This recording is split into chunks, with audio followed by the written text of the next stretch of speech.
Bismillahirrahmanirrahim. Alhamdulillah wassalatu wassalamu ala Rasulillah wa ala alihi wa sahbihi wa man walah wa la hawla wa la quwwata illa billahi amma ba'd. Assalamualaikum warahmatullahi wabarakatuh. Ahlan wa sahlan wa marhaban bikum.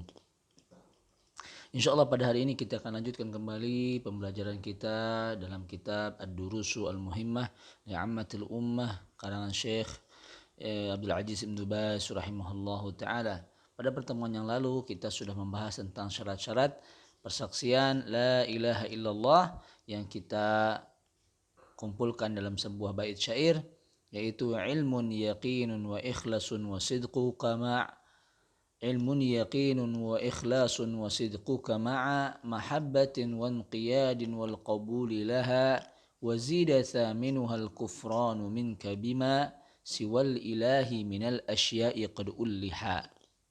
Ya, ilmun yaqinun wa ikhlasun wa sidquka ma'a, ilmu, keyakinan dan ikhlas serta kejujuranmu, ma'a mahabbatin wa inqiyadin wal qabuli laha, bersama cinta dan taat serta menerimanya.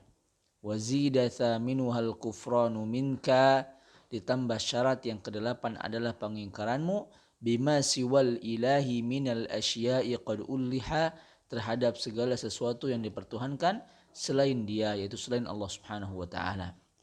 Syarat la ilaha illallah terdapat 8. Yang pertama adalah ilmu yang tidak dicampuri dengan kejahilan atau kebodohan.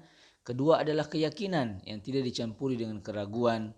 3 adalah ikhlas yang tidak dicampuri dengan kesyirikan. 4 kejujuran yang tidak dicampuri dengan dusta.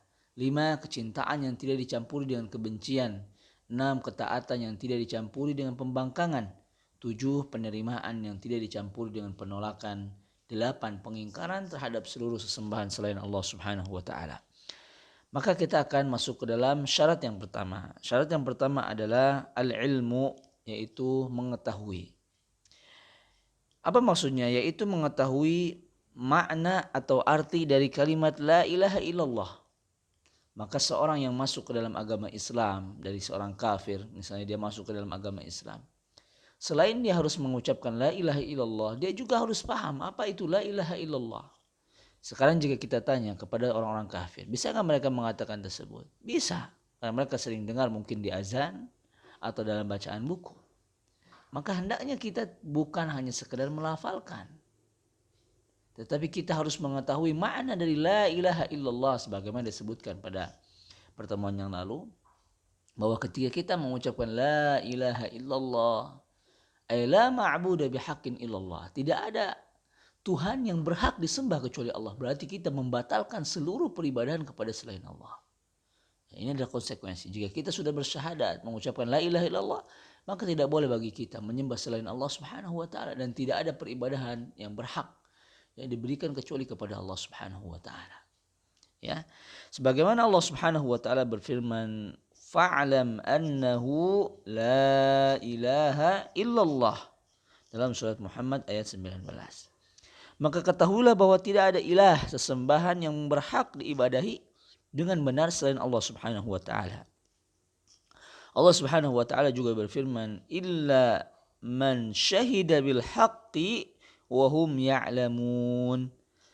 Dalam surat Az-Zukhruf ayat 86, Allah subhanahu wa ta'ala berfirman yang artinya, melainkan mereka yang mengakui kebenaran, illa man syahida bil haqq.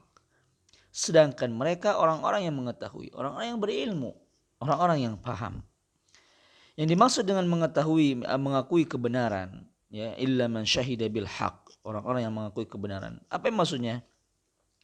Yaitu orang-orang yang mengakui kebenaran la ilaha illallah. Dia membenarkan bahwasanya di dunia ini, di alam semesta ini, tidak ada Tuhan satupun yang berhak kita sembah melainkan Allah subhanahu wa ta'ala.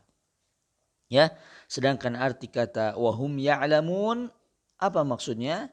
Yang dimaksud dengan wahum ya'lamun adalah, ya, mereka mengerti dengan hati mereka tentang apa yang diucapkan dengan lisan. Jadi bukan hanya sekedar la ilaha illallah, la ilaha illallah, la ilaha illallah, bukan. Bukan hanya saya putaran lisan, gerakan lisan, ya, dengan kalimat tersebut, tapi harus mengetahui makna dari la ilaha illallah tersebut. Karena Allah subhanahu wa ta'ala berfirman, fa'lam annahu la ilaha illallah. Di sini Allah subhanahu wa ta'ala mengedepankan ilmu, sebelum perkataan la ilaha illallah. Makanya Imam Al-Bukhari rahimahullah membuat suatu bab di dalam Sahih Al-Bukhari yang artinya yang bab tersebut dinamakan al-ilmu qabla qawli wal amal. Ya, al-ilmu qabla qawli wal amal. Ya, di sini ilmu sebelum kita berbicara dan sebelum kita berbuat harus ada ilmu. Maka tidak boleh sesuatu tersebut tidak didasari dengan ilmu. Maka ilmu artinya mengetahui, dah tentunya ilmu tidak bisa kita peroleh kecuali dengan kita yang mempelajarinya.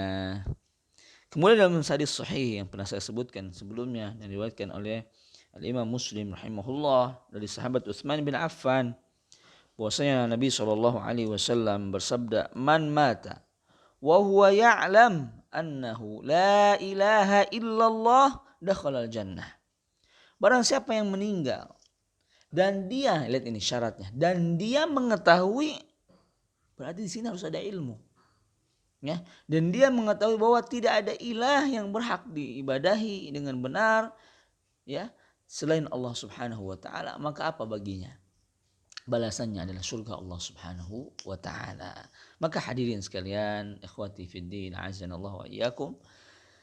Maka ketika kita mengucapkan la ilaha illallah, maka hendaklah kita mengetahui bahwasanya makna ini harus memiliki ilmu dalam memahaminya, yaitu kita membatalkan seluruh peribadahan kepada selain Allah, dan semua yang berhak mendapatkan peribadahan kita dengan benar adalah Allah Subhanahu wa taala. Demikianlah syarat yang pertama dari la ilaha illallah. Semoga kita jadikan orang-orang yang berilmu, orang-orang yang faham dengan lafaz ini, dan dijadikan orang-orang yang masuk surga, ya, memasuki surga dengan lafaz la ilaha illallah, dan kita mengilmuinya. Demikianlah dapat kita sampaikan pada kesempatan hari ini. Ya, insyaallah kita akan lanjutkan kembali pada syarat yang kedua. Semoga Allah Subhanahu wa taala memberkahi ilmu yang kita pelajari. Wassallallahu ala nabiyina Muhammadin wa ala alihi wa sahbihi wasallam. Wallahu taala a'lam. Wassalamualaikum warahmatullahi wabarakatuh.